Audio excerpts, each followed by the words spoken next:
I know from personal experience it can be tough to transition from a student nurse to a professional nurse. I remember when I started my first job in the emergency room, and I sat there twiddling my thumbs because I still had not successfully gotten an IV in and I was about to hit the ground running. Little did I know that there was such a thing as nurse residencies. And that's why I'm excited to tell you about HCA Healthcare's nurse residency program. This program supports newly graduating nursing students at the early stages of their careers. HCA Healthcare's year-long nurse residency program helps first-year nurses transition from the classroom to working in the field with confidence. Plus, nursing residents get access to a range of opportunities to learn from specialists in various areas, such as ER, critical care ICU, and surgical services. And there's a variety of other great benefits.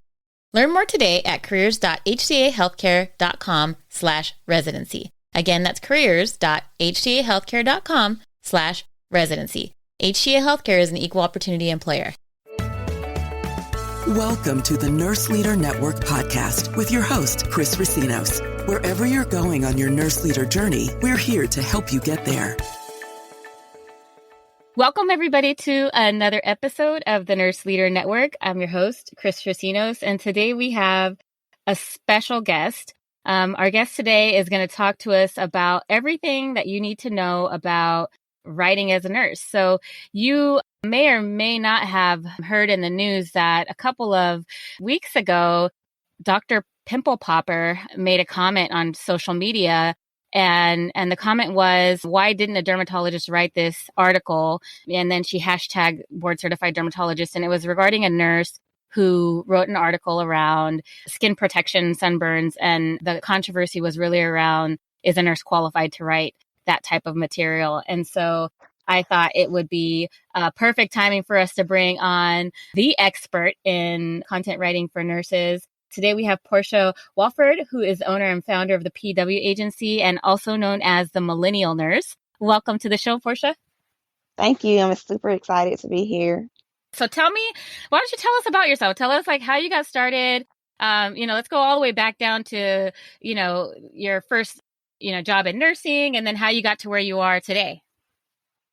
Yeah, sure. It's been an exciting journey. I actually started my nursing journey. I wasn't that girl that I just knew I wanted to be a nurse. A lot of nurses say, "Oh, I've always known I wanted to be a nurse since I was a little girl." That wasn't me.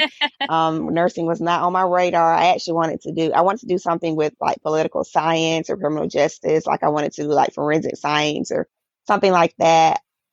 But my freshman year of college, I ended up in the ICU for a couple of weeks, and the nurses there really saved my life and changed my life. So I decided that when I got back to school and I was healthy and I was well, that I wanted to be a nurse because I wanted to be able to touch potentially another young girl who looks like me in the same way that those nurses touched me. And so that's why I went into nursing. My nursing school experience is pretty normal. I went to the community college right up the road from my hometown. I knew most of my classmates, knew most of my professors. So I had it really easy. I didn't have a really horrible experience in nursing school. I didn't really have a horrible experience landing my first job because my doctor at the time knew the director of nursing at the facility that I worked at, and I was able to get my job right, then. So my transition was very smooth into nursing. It wasn't until I actually got into that facility, which was a long-term care facility. Like I always knew, like from nursing school, that I wanted to do long-term care because my grandparents helped to raise me. I was always around elderly people. Even when I did my clinicals, my preceptorship, I chose to do my preceptorship at a long-term care facility. So I knew that's where I wanted to be. But within that first year of working at the nursing home, I was really burnt out. I experienced some bullying, not only from the nurses that were like my colleagues, but from at that time, my director of nursing really kind of singled me out and bullied me. And so I was just burnt out and I was tired. And I transitioned from there into a home health agency. Another nurse who I knew worked for a home health agency, and she, tried to convince me to come over to give it a try. And I did it, and I fell in love with home health just because I got to be out there by myself. I got to, hone in on my skills, really sharpen my skills. I built my confidence up as a nurse. Because when you're doing home health, you're out there by yourself. You don't have another nurse that you can call and say, "Hey, can you double check this?" And even if you call another nurse, they may be an hour away. So I got really comfortable with my skills. I got really comfortable with patient education and being able to speak to different doctors and different people on the patient's interdisciplinary team. And from there, what I learned was that a lot of my patients, for those of you who are listening who are unfamiliar with home health is where, there's home health and there's home care. They're two different things. Home health is where you actually see like 6 or 7 patients a day.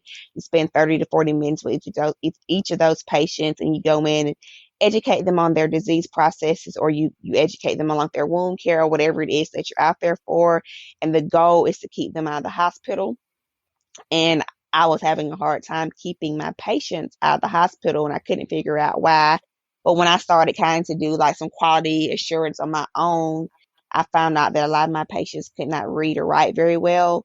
And so all of that information that I was giving them that the agency had handed me was doing them no good because they didn't understand it.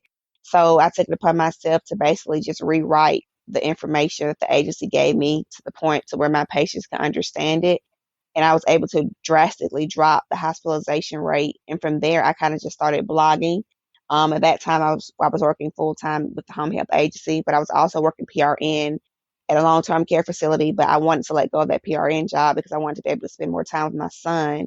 And I knew I needed to find another way to make more money, but I didn't want to make more money working another nursing job. And so I just kind of started writing from there, figuring out if can a nurse write. I Googled it, found out, yeah, a nurse can write, and kind of just threw myself out there and pitched myself to different organizations until one organization said yeah, which happened to be a pretty large organization. They said yes. And from there, I kind of just built my name recognition and built my reputation as a nurse writer. Wow. That's an amazing story. And it doesn't, how it starts is not how I imagined it would end, in terms of, where you're at. I think for those that are listening, so you said you kind of pitched yourself to writing organizations. What does that look like? Like if somebody's out there thinking like, oh, maybe, that's something that might be interesting. What is like, do you just kind of call up like the nursing magazines, or how does that work? You can find their content information, and we're in the age of Google where you can find almost you can find anything on anybody off of the internet. It takes a little discipline and a little digging around to find out exactly who the person is who can hire you. I've actually reached out to organizations on their Instagram and Twitter pages and say, hey, I'm a nurse and I happen to write. Do you need any more writers on your team? Can you connect me to the correct person or to the right person? So it just, with you just taking the time to dig and kind of figure out who that contact person is. And when you figure out who that contact person is, just pitching yourself. That's just really, really interesting in terms of how you reached out to content editors. I mean, it's something that I would have never even thought of doing. What are your thoughts around what's going on with the doctor pimple popper and everything that's going on around that content? What are your thoughts around it? I think that was a very ignorant statement for her to make. Nurses are, we're the perfect people to write health related information. For one, we were experts on taking medical terminology and breaking it down to where the everyday person can understand. And, specifically that article that she was referencing, I know the nurse who wrote that, and she's a phenomenal writer. And so for her, I think in anything else with nursing, I think a lot of people just don't understand what it is that we do, what we're capable of doing. And it necessarily has to do with writing. A lot of people just don't know what nurses do and what we're capable of doing. But a nurse, if you have a healthcare related business, even if it's not healthcare, if you have a business where you just want to be able to put content out there that people can digest and people can relate to, a nurse is the perfect person to write that. For one, we have the clinical skills. And for two, we have the personable skills. People trust what we say. We can break it down to where they can understand it, and we can make it very easy so we can connect and convert with people. So I think that statement was just a very ignorant statement for her to say, and maybe been a little bit of jealousy, that she didn't get to ask to write that article. But I mean, there's no reason that a nurse can't write anything in the healthcare industry, as long as we're practicing within our scope and educating our patients and educating the public is well within our scope. Yeah, I agree. I teach this, or I taught this class, and what I had the class do on the very first day of school, it was a professional nursing class. I wrote this survey, and it asked questions like, what does a nurse do on a day-to-day basis? Can a nurse research without a doctor? Can a nurse prescribe medication or furnish medication? Like just had all these different questions, and I had the students go out into the rest of the college and ask non-nursing students these questions. And the responses we got back were like mind-boggling. And I knew that they would come back this way, but I wanted, we heard some people say, well, nurses, all they do is wipe butts all day. And then we had some people say, nurses can't research without a doctor. They have, only a doctor can research, or just, all kinds of just misinformation out there about what nurses do. And so I agree with you. I think a big part of what's going on is that people really don't understand what a nurse does or what we can do. What are your thoughts around how we can get that word out? I think that more nurses should definitely think about going into the content industry or media in general. I think more nurses we need to put ourselves out there. People are not going to come knocking down our doors. We're going to have to kind of break those barriers, just as we've always done as nurses. We've always broken barriers. We've always, been innovative every day in our careers at the bedside. And we've always done things to better the healthcare industry. So I think that if you're a nurse and you're listening and you're interested in learning how to write, if you're interested in being able to take your nursing expertise and translate that into media or into print, then you should go for it. Yeah, for sure. That leads me to my next question, which is, you've taken this content business and launched a campaign, a mental health campaign. Tell us about your campaign, why you launched it, how it got started, and what's it about? Yeah, sure. So I started a campaign called No Nurse Alone. You guys can actually find that handle on Instagram. Is at No Nurse Alone, and the website is nonursealone.com. And I started the campaign because I wanted nurses to be able to bring awareness to their mental health, mental well-being, because I think a lot of nurses deal with mental illness or mental health issues and they don't know it. Me, myself, even as a little girl, I think I dealt with a lot of anxiety, a lot of depression growing up, but I didn't know what it was because back then I wasn't into healthcare. I wasn't into nursing, and I didn't understand what it was. But I think that every day, you're dealing with your patients, you're dealing with their family members, you're dealing with the doctors, you're dealing with your coworkers, different people, and you're taking on all of their energy, all of their feelings, everything that they're dealing with on top of working 10, 12, 16-hour shifts. It's a lot to cope with. I know lots of nurses who never smoked a cigarette until they became a nurse. And that's not normal. That it's a habit that they picked up, but it's a habit they picked up to cope. So I just wanted other nurses to know that it's okay. You're not alone, that we're all dealing with something, especially now, in the midst of COVID-19, that it's okay to say that, hey, I need help. Yeah, I read an article yesterday actually that was talking about the second wave of COVID being PTSD among our nurses. What are you hoping to accomplish through your mental health campaign, and what would you tell a nurse that might be struggling right now? I'm just hoping that nurses can, be aware, that they're able to recognize that they're dealing with something, that they're able to say, hey, I'm struggling today, and that there are resources out there. I was able to partner with some organizations that are offering nurses free tele-counseling, teletherapy sessions. And so I just want the nurses to know that you can take advantage of that it's okay for you to go out there and take advantage of the resources that are available. And there are tons of companies right now that are offering healthcare professionals different free or discounted telehealth or counseling services. Yeah, for sure. And I know that I think I believe it was Headspace that's offering their app for free if you have an NPI. And I've seen a couple different apps also offering some free services to healthcare workers in light of everything that's going on with COVID.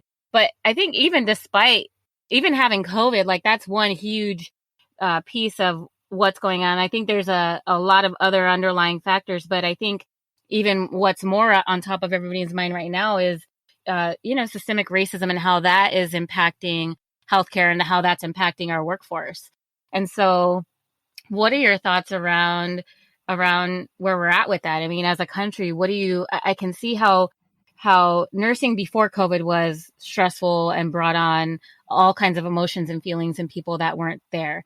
And now with COVID, it's, compounded it, but then bring on all of this kind of, enlightenment. And what I want to say is I feel like it's impacting everybody, right? I mean, for those folks that just kind of were oblivious to racism happening, I think I'm seeing a lot of guilt in those people for not realizing what their, unconscious biases might have been in the past. And then for those that have been really like oppressed for this a huge amount of time, like, yes, it's a relief that people are acknowledging it. And is it just like a flavor of the day, or are we actually going to see changes this time? Oh wow. I think that everything that's going on has been going on in healthcare in general. I myself, as a black woman, you know, typically have dealt with systemic racism all of my life. I'm raising a black son. I have black brothers, siblings, my and dad, but my whole family. I think in nursing, it is a lot of nurses don't like to admit this. I've dealt with it my entire nursing career, with nurses just saying very stereotypical comments or making very stereotypical comments, to nurses, not taking care of patients, black patients the way that they should, or ignoring their symptoms or downplaying their symptoms, and me having to advocate for those patients. I'm hoping that it's not just like, as you say, a flavor of the day, and that it's not just something that everyone's hopping on like this train because it's popular right now. But unfortunately, we're going to see that a lot of these companies, a lot of these influencers are just doing that because they feel like they're obligated to do that just to keep their image. Um, there are a lot of nurses, and it's crazy since all of this has been going on, with the whole George Floyd thing and the protests. There have been, it's amazed me the amount of nurses who have come on social media and said some of the most racist and bigoted things on a public platform. And they said it with such privilege that, as a nurse, there's just certain things I wouldn't put on social media, but they said it with such privilege that they thought that they could say it and get away with it. So, it's been very disheartening to see some of the very, cruel and racist things that nurses are saying, from using the N word to saying that their black patients they're all pain seekers. Just some of the most crazy things. But, the stats are there that the health disparities in the black community, there are stats there. These are proven facts. And it's so crazy that trained healthcare professionals who went to school, who have licenses, actually say that some of these things are made up. Just like the health disparities with black maternal death, with black people who suffer from sickle cell. I did a piece on this, and some of these people who have sickle cell were nurses, and they were saying, they were afraid to go to hospitals because they were being treated as if they were pain med seekers. And it's just, to me, crazy that in 2020 that a nurse can still have these type of biases. And so, to all your listeners, I say, check your biases. And if you don't have any biases, then check the person who has the biases. We're supposed to advocate for our patients, and just advocate for your patients. That's really all I have to say about that. It's kind of tiring to have to keep talking about this. My 30 years of living, that I have to talk about this, and I'm still talking about this. It's straining for us. And by us, I mean, your black colleagues. We shouldn't have to keep telling you these things. These are things that you should know. Yeah, there was a study that I read from 2012. So I mean, that was like almost a decade ago, that showed that, you mentioned maternal death, that SES had nothing to do with it in terms of the African American population. So for Black women, even if they had a master's or a doctorate, their mortality rate was much higher than a white person that had a 7th or 8th grade education. And then that study also kind of went in and talked about a variety of other different factors, but it really talked about, social economic status, which is what a lot of people like to say is the reason for the disparity, really didn't even have a place in that conversation. And it's really because of the way people are treating their patients, right? They're not treating them the same. There's just no equity. Right. I totally agree. Yeah. What do you think? I mean, in terms of like a long-term equity goal for nurses, like what do you think, as a nursing organization, a nursing body, and a unified voice, we need to have in terms of like a long-term goal for equity? I think that for one, there needs to be more nurses of color in leadership positions. Um, because how can you have a board, a diversity and inclusion board, but you don't have anyone black on that board? Like you're just putting one white woman and you're using that as your stat for a minority. That's not cutting it. Like that's not solving the case. So for one, there needs to be more black women and men in positions of leadership. And it just does not to need to be one token, as in the black community. We say these companies that have the one token black person. No, it has to be more than one black person. I also think that every nursing school, every nursing program should mandate, like it should be mandated that you don't just have one class on diversity and one class on cultural biases. Like I remember in nursing school, I think we had one class on that. To me, that should be a whole semester's worth of classes, and it should be taught by a person of color, or it should be taught by numerous people, a person of color, a person who's in the gay or bisexual, lesbian, transgender community. It should be taught by an immigrant.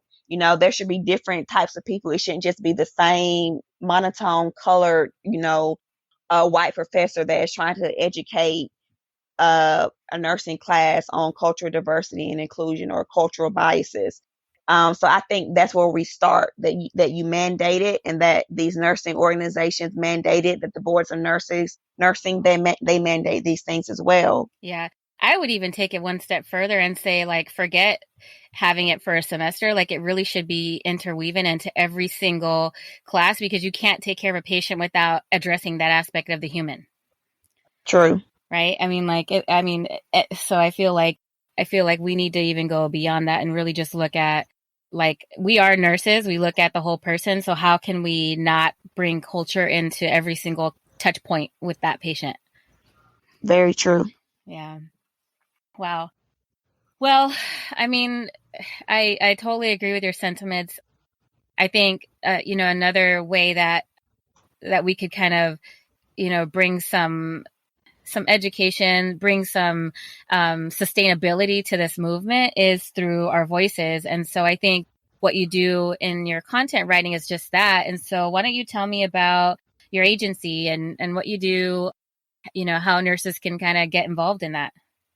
Yeah, sure. So my business is called the PW Agency, and I create content for health related brands. And so many nurses were coming to me asking me, how do I do this? Or how did you get into this? And this is something that I would like to do.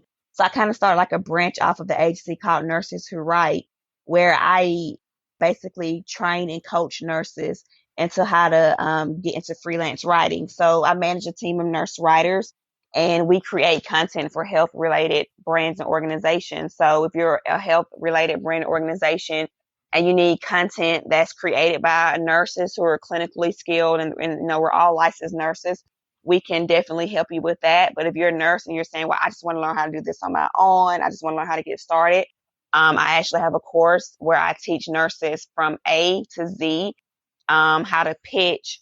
I teach you how to write content that converts. I teach you, how to build your brand. And so I have that course. Actually, right now the course is closed, but we'll be opening up very soon. So you guys can follow me on Instagram. I'm at The Right Nurse, and that's WRITE, at The Right Nurse, or you can go to therightnurse.com, and you can see all the options that we have available. What if somebody was to say, well, why is it important to have a nurse writer versus like a journalist or somebody who's trained in writing for their content? That is a really good question. And the reason I think it's so important to have a nurse to write is, for one, more nurses need to get our voices out there, because we're voted for the past 18 years, I think, America's most trusted profession. So who better to write your content than someone who the public trusts, someone who the public knows is, honorable, we're honest, we're trustworthy. And not only that, we have the clinical skills, we have the education to back up everything that we're writing. And we know, most all nurses know other nurses. We know doctors, we know therapists, we know other people in the healthcare industry who we can bring on as subject matter experts if we needed to bring someone on as a featured piece or interview, or if we need to go out and do research. and we can break it down to where it's so easily readable, it's digestible for the everyday person to understand it. That is so true.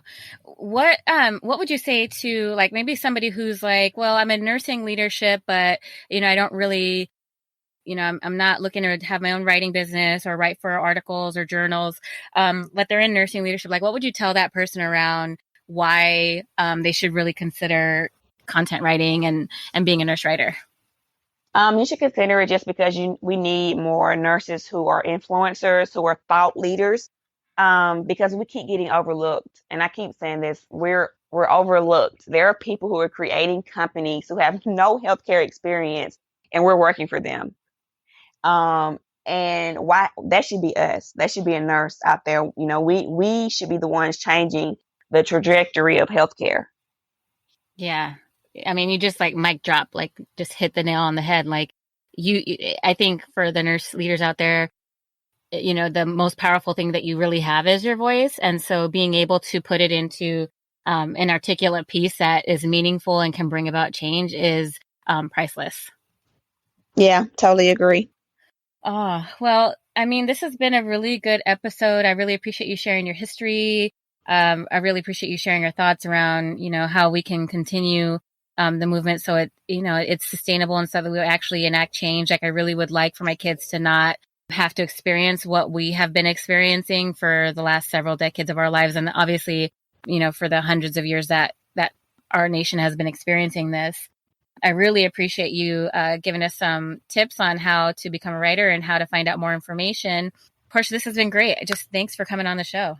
Thank you for having me. I really enjoyed it. All right. Have a great day. Thanks.